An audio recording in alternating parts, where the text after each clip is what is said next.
I thought it was just a random charge. One mistake. You're overthinking, he told me. But the dates didn't match. The stories didn't match. And when I clicked that one folder, I saw conversations, deaths, secrets. All connected to him. And suddenly I realized. I didn't confront him that night. I closed the laptop slowly, like if I moved too fast, something inside me would snap into place and I wouldn't be able to pretend anymore. The screen dimmed, and for a second, I just stared at my own reflection. He was in the shower. Water running. Steam creeping under the door. Normal sounds. That's what made it worse. Because nothing about what I had just seen felt normal anymore. I walked to the kitchen and leaned against the counter, gripping it harder than I realized. My hands felt cold, but my chest felt tight, like I couldn't take a full breath. There were files. Not random documents. Not work stuff. People. Names. Michael Williams. Patricia Johnson. Christopher Davis. And notes. Not long paragraphs. Not anything obvious. Short lines. Observations. Trust level increasing. Delay response. Let pressure build. Offer solution after second contact. I kept replaying that last one. Offer solution after second contact. Like it was a system. Like they were steps. I heard the shower turn off. I didn't move. I didn't know how to stand in front of him and pretend I hadn't just seen something that changed everything. Paul walked out a minute later, towel around his neck, completely relaxed. You still working? He asked. I turned just enough to face him, keeping my expression flat. Yeah, don't stress yourself out, he said, grabbing a glass of water. It's not a big deal. That phrase. He said it all the time. It's not a big deal. I nodded, but something about hearing it now made my stomach turn. Because suddenly, I realized, he said that when he wanted something to feel small. Manageable. Controllable. Like me. That night, I barely slept. I laid there next to him, staring at the ceiling, listening to his breathing. Even that felt different now. Too steady. Too calm. I kept thinking about those names. About how I knew them. Michael had been over for dinner once. Quiet guy. Nervous energy. Paul had spent most of the night talking to him in the corner, low voice, like they were working something out. At the time, I thought he was helping. Now I wondered what he was guiding him toward. The next morning, everything felt staged. Same routine. Same coffee. Same quick conversation before work. Big day? He asked. Just meetings, I said. Don't overthink things, he added, like he could read something on my face. I forced a small smile. I won't. But I already was. At work, I couldn't focus. I sat at my desk in Soma, staring at emails without reading them. My mind kept going back to the folder. The way everything was organized. Clean. Intentional. This wasn't random. This wasn't accidental. This was something he had been doing for a long time. And I had never noticed. Around noon, my phone buzzed. Jessica. I hesitated before answering. Hey, I said. Hey, quick question, she said, her voice tight. You think Paul could help me figure something out? My chest tightened immediately. With what? I've been having some issues with money stuff, and I don't really know who to trust. But Paul's always been good with that kind of thing, right? I closed my eyes. This was how it started. I knew it. I could hear it in the way she said his name. That slight relief. That belief that he had answers. Maybe talk to someone neutral first, I said carefully. Neutral, she laughed a little. What does that mean? Just, someone who doesn't already know you, I said. It might help you get a clearer perspective. There was a pause. That's weird, she said. Why are you saying it like that? I stared at my desk. I'm just saying it's good to have options. She didn't sound convinced. Okay. I mean, I'll think about it. After we hung up, I just sat there, my hands resting on the desk, completely still. That could have been the moment. The moment I said something. The moment I told her everything. But I didn't. Because I wasn't ready to say it out loud. Not yet. That night, Paul came home later than usual. Sorry, he said casually, dropping his keys on the counter. Things ran long. With Michael. I asked before I could stop myself. He paused for half a second. Then smiled. Yeah, too smooth. Too easy. How's he doing? I asked. Paul shrugged slightly. Getting there. He just needs direction. Direction. That word stuck. Like he wasn't helping. Like he was steering. I nodded slowly. That's good. He stepped closer, studying my face just a little too carefully. You okay? He asked. Yeah, I said. Just tired. He held my gaze for a second longer. Like he was checking something. Then he nodded. Get some rest, he said. That night, I didn't even try to sleep. I just stared at the ceiling again, replaying everything. The folder. The notes. Jessica's voice. Paul's words. He just needs direction. It didn't feel like I was discovering something new. It felt like I was finally seeing something that had been there the entire time. And once I saw it, I couldn't unsee it. By the end of that week, I started noticing patterns everywhere. The way he timed his messages. The way he spaced out responses. The way he let people sit in uncertainty just long enough before stepping in. It wasn't random. It was deliberate. Controlled. Calculated. And the worst part was, it worked. People trusted him. They depended on him. They thanked him. And he accepted it like it was earned. Like it belonged to him. I kept waiting for a moment where I could confront him. A clean moment. A clear accusation. But nothing about it was clean. Because on the surface, he wasn't doing anything illegal. Not yet. That's what made it so hard. It lived in the gray. And I was stuck right in the middle of it. Not saying anything. Not stopping anything. Just watching. And the longer I stayed quiet, the more I started to realize. I wasn't just witnessing it anymore. I was allowing it. I didn't say anything the next morning. Not when he poured coffee like always. Not when he asked if I wanted anything from the store later. Not even when he kissed my forehead before leaving, like nothing in the world had shifted. Because for him, it hadn't. For me, everything had. I started paying attention in ways I never had before. Not obvious things. Subtle ones. The timing of his phone calls. The pauses before he answered texts. The way he'd glance at his screen, then wait, sometimes minutes, before responding. Like he was letting something sit. Let pressure build. That line from the folder wouldn't leave my head. That night, I tested something. It wasn't planned. It just happened. We were sitting on the couch, TV on but neither of us really watching. I brought up Jessica again. She's been stressed lately, I said casually. Paul nodded. Yeah, I figured. How? He gave a small smile. People show it. You just have to know what to look for. I studied him carefully. She mentioned asking you for advice. Another pause. Not long, but noticeable. Then calm again. She did reach out, he said. I didn't push anything. Push. That word again. What did you tell her? I asked. He leaned back slightly, relaxed. Just listened. Sometimes that's all people need at first. At first. I felt my chest tighten. Are you going to help her? I asked. He looked at me directly now. If she wants it, he said. Simple. Neutral. But I heard everything behind it. If she wants it, I'll step in. Guide. Position. Control. I nodded slowly, like none of this was setting off alarms in my head. That's nice of you. He smiled. And that smile, it used to feel warm. Now it felt like confirmation. Over the next few days, things started shifting outside our apartment too. Karen texted me one afternoon. Have you heard anything about Paul at work? My stomach dropped immediately. What do you mean? There's some talk. Nothing official yet. Just people saying things. What kind of things? She hesitated, even over text. Like he's been getting too involved in people's personal decisions. I stared at the screen. Too involved. That was one way to put it. I'm sure it's nothing, I typed back. But my hands felt cold again. That night, I watched him more closely than ever. Every movement. Every word. Every reaction. At one point, his phone buzzed on the counter while he was in the other room. The name lit up the screen. Patricia Johnson. I froze. I remembered her file. Financial pressure increasing. Offer assistance soon. The phone stopped buzzing. Then buzzed again. Then stopped. Then a few minutes later, Paul walked back in, picked it up and didn't answer immediately. He just looked at it. Thinking. Waiting. Then he finally opened the message. I tried to sound normal. Everything okay? He didn't look up. Yeah. What's going on? Just someone needing advice. Of course.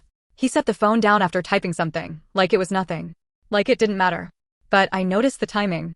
He didn't respond right away. He let it sit. Just like the note said. That same week, something else happened. Jessica showed up. Unannounced. I opened the door and saw her standing there, arms crossed, expression tight. Hey, I said, surprised. Can I come in? Yeah, of course. She walked inside, looking around like she was trying to ground herself. Have you talked to Paul? She asked. My heart started pounding. Why? She exhaled sharply. Because I did. I stayed quiet. And I don't know how I feel about it. What do you mean? She hesitated, like she was trying to find the right words. He didn't tell me what to do, she said. That's the weird part. I didn't move. He just asked questions. Like a lot of them. And somehow I left that conversation feeling like I had already made a decision. My chest tightened. What decision? She looked at me. Something that wasn't even on my mind before I talked to him. There it was. Clear. Unfiltered. Exactly what I had read in that folder. I forced my voice to stay steady. Do you think it's a bad decision? She shook her head slowly. I don't know. That's the problem. It feels like it makes sense, but also like it didn't come from me. We sat there in silence for a second. Then she laughed a little, but it sounded uneasy. Is that weird? I looked at her. And for a moment, I almost told her everything. About the folder. About the notes. About the patterns. But the words didn't come out. because saying it would make it real. And once it was real, I wouldn't be able to go back. I think you should take your time, I said instead. She nodded slowly. Yeah, maybe. When she left, I stood in the doorway longer than I should have, watching her walk away, knowing I had just let something happen. Again. That night, I couldn't hold it in anymore. Not fully. Paul, I said, standing in the kitchen while he was scrolling through his phone. He looked up. Yeah, how do you decide what advice to give people? He smiled slightly. What do you mean? I mean, how do you know what's best for them? He set his phone down. I don't decide for them, he said. I just help them see their options. Options. That word felt dangerous now. And if their options lead them somewhere worse? I asked. He tilted his head slightly. Then that's still their choice, he said calmly. The way he said it. Like responsibilities stopped at the suggestion. Like influence didn't count. I crossed my arms. Do you ever think you might be pushing them? His expression didn't change. No, he said. Too quickly. Too clean. You're overthinking, he added. There it was again. The phrase. The one that made everything feel small. Manageable. Dismissible. I nodded slowly. Yeah, I said. Maybe I am. He picked his phone back up, conversation over. But mine wasn't. Because in that moment, something locked into place. He knew exactly what he was doing. And he knew exactly how to make it seem like he wasn't. And I realized something that made my stomach drop even harder than anything I had seen in that folder. If he could do that to everyone else, how much of my life with him had actually been mine? By the end of that week, the rumors weren't just rumors anymore. They were turning into something real. And for the first time, it wasn't just me seeing it. By the time it stopped being rumors, I already knew how it would end. Not the details. Not the exact moment. But the direction. Because I had seen the pattern before anyone else did. It just took everyone else longer to catch up. Paul didn't change. That was the strangest part. While things around him started tightening, questions at work, people pulling back, conversations getting shorter, he stayed exactly the same. Calm. Measured. In control. Like none of it touched him. One night, he came home later than usual. Not rushed. Not stressed. Just late. Busy? I asked. Long day, he said, setting his keys down. That's it. He glanced at me, then gave a small shrug. There's a situation at work. I waited. He didn't elaborate. What kind of situation? I pressed. He walked into the kitchen, poured water, took a slow sip. People get confused, he said. They mix up advice with responsibility. My chest tightened. That's a pretty specific way to say it. He smiled slightly. It's accurate. I stared at him. You don't think you've crossed a line? He didn't even hesitate. No. Not defensive. Not angry. Just certain. And that certainty, it felt heavier than denial. Because it meant he had already decided what was acceptable. And everything else didn't matter. The next day, Karen called me. Not a text. A call. That alone told me it was serious. Sarah, she said, her voice lower than usual. This isn't just talk anymore. I sat down slowly. What happened? There's an internal investigation, she said. Multiple people. My grip tightened on the phone. Who? Daniel Rodriguez filed something official. And now others are backing it up. I closed my eyes. I already knew the names she was about to say. Patricia Johnson, she continued. Christopher Davis. There might be more. The same names. The same files. The same notes. It wasn't abstract anymore. It was happening. Do they think he did something illegal? I asked. There was a pause. They're not sure yet, she said. But it's not good. After we hung up, I just sat there. Everything felt like it was moving faster now. Like the slow, controlled system Paul had built was starting to unravel. And for the first time, he wasn't the one controlling it. That night, he came home earlier than usual. That alone was enough to tell me something had shifted. He didn't go straight to the kitchen. He didn't check his phone. He just stood there for a second, looking at me. We need to talk, he said. My stomach dropped. I nodded slowly. Okay. We sat across from each other at the table. No TV. No distractions. Just silence. They're asking questions at work, he said. I know. He studied my face. Who told you? Karen. He nodded once, like that made sense. It's getting blown out of proportion, he said. People are connecting things that aren't actually connected. I didn't respond. They're upset because things didn't work out the way they expected, he continued. So they're looking for someone to blame. I leaned forward slightly. Are you saying you had nothing to do with it? Another pause. Small. Controlled. I'm saying I didn't force anyone to do anything, he said. Not the same answer. Did you influence them? I asked. His eyes locked onto mine. I gave them options. There it was again. Options. Always options. And you don't see a problem with that? I asked quietly. No, he said. Just like that. No hesitation. No doubt. I sat back slowly. Because in that moment, I realized something I hadn't fully accepted before. He wasn't going to admit anything. Not because he was hiding it. Because, in his mind, there was nothing to admit. A few days later, things escalated again. This time, it wasn't internal anymore. It moved outside the company. Formal complaints.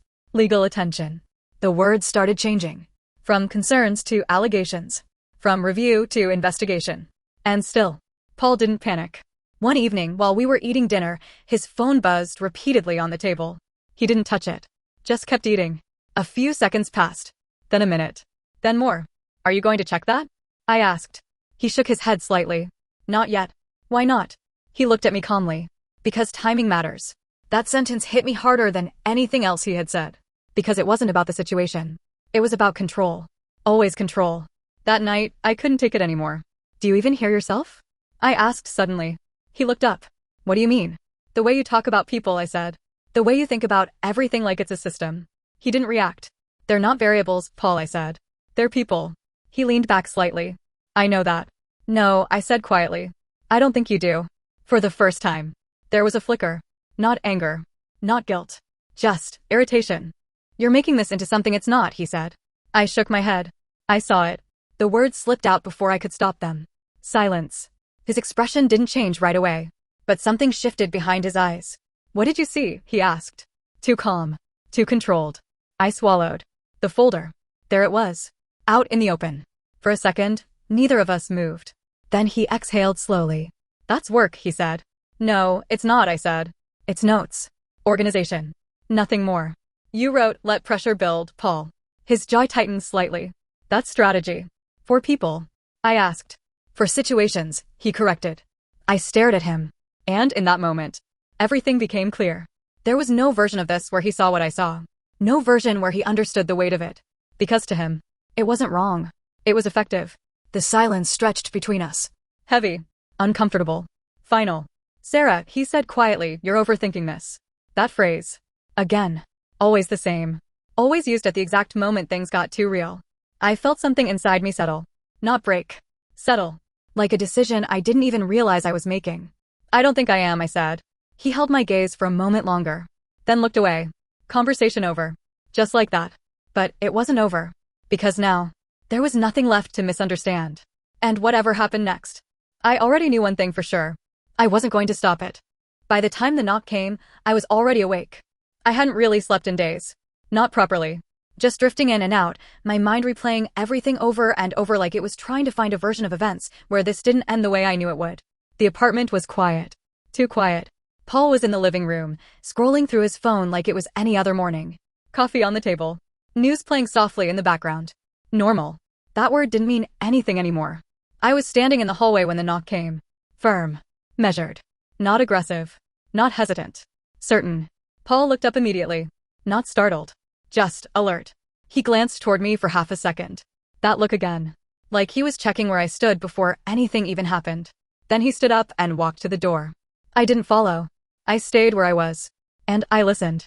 Paul Wilson, a voice said. Yeah, we need to speak with you. There was a pause. Then the door opened wider. 2 officers stepped inside. One of them I recognized instantly. Joseph Garcia. He looked exactly the same as when he had come by before. Calm. Direct. Like nothing about this was personal. Can you come with us? He asked. Paul didn't argue. Didn't raise his voice. Didn't act confused. He just nodded slightly. Of course, he said. Of course. Like this was expected. Like this was part of the process. I felt my chest tighten, but I didn't move. I didn't say anything. I just watched. They explained things. Not in detail. Just enough. Words like ongoing investigation, formal charges, cooperation. It all blurred together. Because I wasn't really listening to them. I was watching Paul. Watching his face. Waiting for something. Fear. Anger. Denial. Anything. But none of it came. He stayed calm. Composed. Controlled. Until he looked at me. And everything stopped. That look. It wasn't panic. It wasn't confusion. It was expectation. Like he was waiting for me to step in. To say something. To fix it. Because that's what I had always done. Smoothed things over. Accepted his explanations. Backed him up without even realizing it. And for a second, I felt that instinct. That pull to say something. Anything. To break the silence. But then I remembered the folder. The notes. Let pressure build. And I realized. This was the pressure. And for the first time, it wasn't his to control. So I stayed still. I said nothing. Joseph Garcia gave a small nod, like he had expected that. The other officer stepped forward. "Turn around," he said. Paul didn't resist. He didn't even hesitate. He just turned. And as they put the handcuffs on him, he kept looking at me. Not pleading. Not angry. Just waiting. And when I didn't move, something in his expression shifted. Not much. Just enough. Like a plan that didn't work. Like a variable that didn't behave the way it was supposed to. Then they walked him out. Just like that. No scene. No shouting. No last words. The door closed. And the apartment went completely silent. My phone started ringing almost immediately. Linda. Then Robert. Then messages. "What's happening? Call me. Are you with him?" I didn't answer. I sat down on the couch and stared at nothing. For the first time in years. There was no explanation waiting for me. No version of events being handed to me. Just space. The days after that blurred together. Joseph Garcia came by again. Asked more questions. Same calm tone. Same direct approach. I answered what he asked. Nothing more. Nothing less. I didn't lie. But I didn't offer the folder. I didn't expose everything. I just let what was already happening continue. Paul tried to reach me at first. Messages through Thomas Miller. "Why aren't you here? You know this isn't what it looks like. I need you." I read every message. And I recognized every pattern. Every word carefully chosen. Every sentence designed to pull me back into the role I used to play. So I didn't respond. Eventually, the messages stopped. The case moved forward. Not clean. Not simple. But enough. Enough for it to stick. He took a deal. Shorter sentence. Less exposure. Still enough to change everything. People stopped saying misunderstanding. They started saying pattern. After the sentencing, Linda showed up at my door. She didn't knock the way the officers had. She knocked hard. Demanding. I opened it slowly. "How could you do this?" she said immediately. I didn't answer. "You're his wife," she continued. "You're supposed to stand by him." "I didn't do anything," I said quietly. "That's exactly the problem," she snapped. I looked at her. And for a second, I almost agreed. Because she wasn't wrong. I didn't defend him. I didn't fight for him. I didn't even explain what I knew. I just stepped back and let everything unfold. A few weeks later, I moved out. Smaller place. Different part of the city. No shared accounts. No shared routines. No quiet pressure shaping everything I thought and said. At first, it felt empty. Too quiet. Like something was missing. But then I realized. It wasn't something missing. It was something gone. The constant second guessing. The subtle steering. The calm voice telling me what was reasonable, what was normal, what wasn't a big deal. For the first time in years, my thoughts felt like mine. I still think about the folder. About how close I came to never opening it. To living the rest of my life inside something I didn't even understand. And I think about that moment. The one that keeps replaying. Him standing there. Looking at me. Waiting. Expecting me to step in. To fix it. To protect him. I didn't. And I still don't know if that makes me strong. Or just someone who walked away when it mattered most. Because I didn't expose everything. I didn't warn everyone. I didn't confront him properly. I just let it happen. And now I live with that. A quieter life. A smaller space. A mind that finally feels like it belongs to me. But also a question that never really leaves. If I had said something, if I had stepped in, would anything actually be different? Or would I have just been part of it again? I don't know. I just know that when it mattered, I stayed silent. And everything changed because of it. So, did I betray him? Or did I finally stop being controlled?